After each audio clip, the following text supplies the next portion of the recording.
দুদিন আগেই গেল মহাশিবরাত্রি। প্রতিটা সনাতন ধর্মের মানুষ এই দিনটাতে ধুমধাম করে সেলিব্রেট করে। শুধু তাই নয়, প্রচুর মানুষজন রয়েছে যারা ভগবান শিবের মাথায় জল ঢালে। তবে এমন কিছু মানুষকে আমি দেখেছি যারা ভগবান শিবের মাথায় জল ঢালার সাথে সাথে দুধ ঢালছে, ঘি ঢালছে।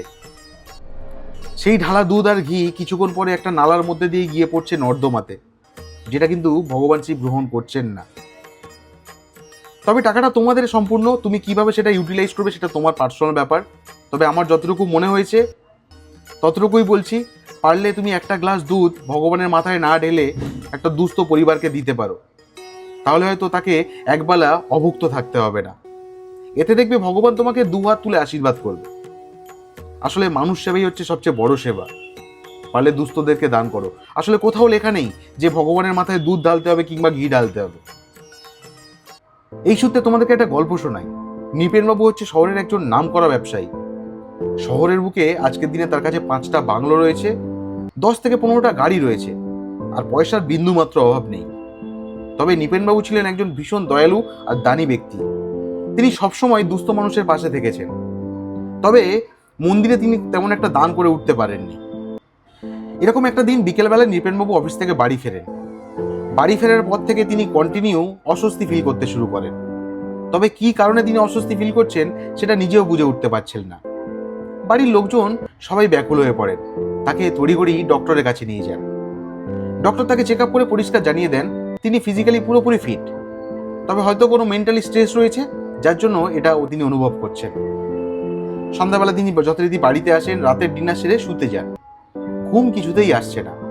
তখন ঘড়িতে বাজে প্রায় রাত 11:30।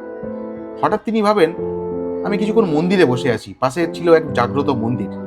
তিনি কাউকে কিছু না বলে গাড়ি নিয়ে মন্দিরের উদ্দেশ্যে রওনা হন। মন্দিরে গিয়ে তিনি অবাক।